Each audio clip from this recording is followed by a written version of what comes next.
Sungura music, back in the days between 1940s and 1950s, people were trading when they were moving back and forth vachienda East and Central Africa.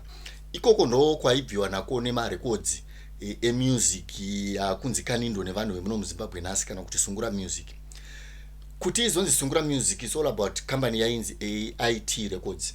Vaibva vanyora pamarecords avo, it was just a label yainzi Sungura. And what is Sungura? Sungura simply means kuti tsuro pachishona. Saka ninya maybe hey speed the song, I don't even know. It was just the label on the records.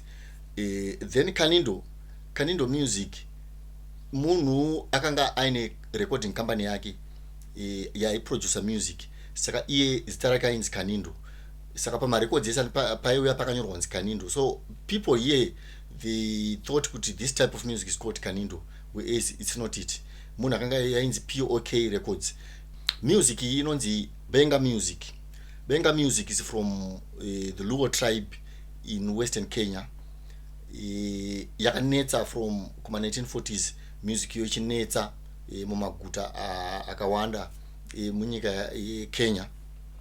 So vanhu vakanga vachifamba vachitrader vachienda vachinotakura zvinhu matransporters and so forth, ndo vaiuya nemusic kuno kune masound systems kusvika music yo yave popular this side up until tazosvika kuma 1960s.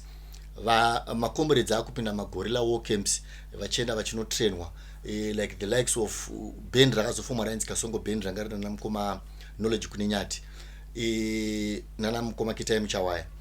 Those people vanga vari macomrades, saka vakagadzira music iyoyo vakabva nayo vaine influence yemusic iyoyo, then they brought it back here in Zimbabwe. So the history of Kanindo music coming here in Zimbabwe, tinotanga kutaura ana Kasongo band.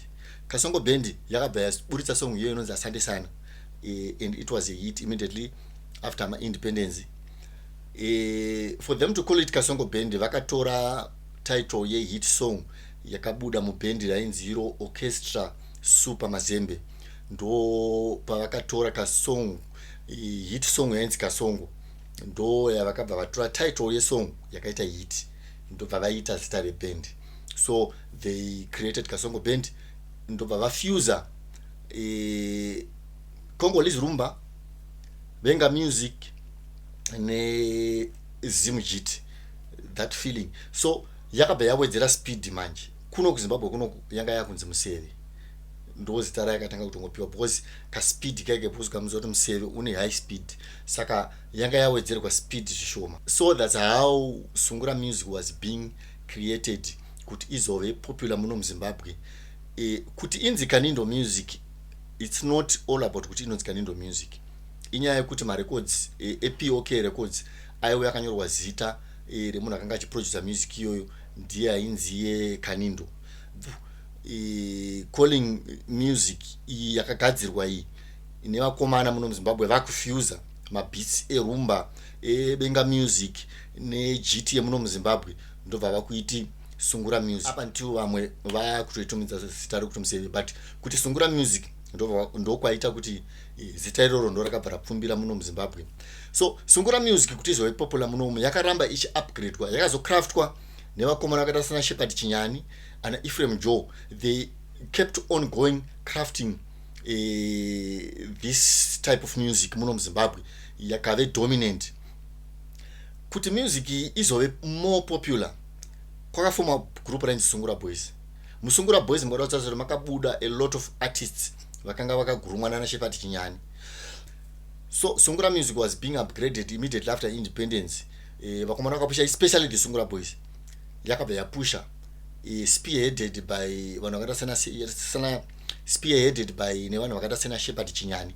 Aya mazita aya hatikwanise kuadzima paSungura music, pacreation yeSungura music, because tichibva muna Kasongo band, these guys they were just rubbing shoulders, vachitoenda tichitopinda mu era yana Shepherd Chinyani na Ephraim Joe, vachiguruma vanhu vakaita sana John Chibadura iri Sungura Boys, na Naison na Simon Chimbetu vachizonoitawo Marxist Brothers, but they were coming out of the Sungura Boys. So Sungura Boys yakaguruma a lot of artists who came out from them. Then up until tasvika mulevel rekuti tanga tane vanhu vakaita sana Nicholas Zakaria, who were coming out from there, and they made it neKiama Boys. Tichizoita vanhu vakaita sana System Tazvida, ana Ephraim Joe, vachiburitsa mahits esungura music ichitorira ipapo. Then from there we had people like ana Leonard Dembo who were there again, and they trended big time, vakapolisha sungura music ikaenda to another level, and they were making hit after hit. So we had a lot of artists up until futi tazonosvika panguva yana Alec Macheso vakuchirovo from their level. Ndajamba zvangu ndichisiya, there are a lot of artists who were there, but apa ndingopinda mumaira kuti ndikabva paira indopinda pane imwe ira. Then we had ira yana Alec Macheso, vana Somandla Ndebele nana Tongai Moyo. In between there were a lot of artists who were popping up and who were making it, but apa ndingobata zvangu magiants mamwe akasimudza sungura kusvika pane imwe level yekumberi. Up until tazosvika palevel rekuti Alec Macheso tikada kutarisa, he was one of the people who crafted sungura music from one level achienda to next level, achienda to another higher level, achienda kumberi. Up until today iyi rumba yakazotorwa chiswa musungura, it's not new, it's been there, because kudhara kwangu nesukusi yairova yaya ichipinzwa musungura imomo vachibatanidza nemabhitsi edu, malocal beats edu emunomo. Up until they created even madances, ukatasa madances mamwe anotambwa unotoona kuti pane madances aya vakatanga vachiti kabhaskoro ekuti vanhu vanenge vachitamba ngari kuchovha kabhaskoro. So then from there tabva taina muborodhero, mukatatsa kuti Macheso munhu akanga achichinja music, achichinja madances, achiimprovisa kusvika asvika pakuti takutamba inonzi borodhero, tichibva tichienda kunana Zorabhata ana Kochekera, just to name a few of the dances who were created by Alec Macheso. So Alec Macheso for now is the king of sungura, because he kept on pushing and perfecting the craft, not leaving out some other artists who were there kudzima mamwe artists as such, but tikutaura vanhu vakaramba vakamaintaina vari pamahigher levels, vachipusha vachienda vasina kubvira vakaita give up in between, pakati apa vakaramba vangori vaine consistency. Then we had people like from the western part of Zimbabwe, we call it the Kalanga Sungura, yangaida na Dux Malax and Solomon Skuza vachirova music iyoyo. So we have another type of sungura which is even faster than the Shona Sungura. This is the Kalanga Sungura. Yana Solomon Skuza nana Dux Malax yakabva vaita kuti ive faster, and they made hits, these guys. Imwe type yesungura yakabva vagadzira, but inongori sungura but yavo ichi iri faster than inorohwa kunoku kumashonaland kunoku. Ezi yese inongori sungura. So sungura music, it's not Zimbabwean music, it's a fusion of foreign music ine music yedu yomuno muZimbabwe.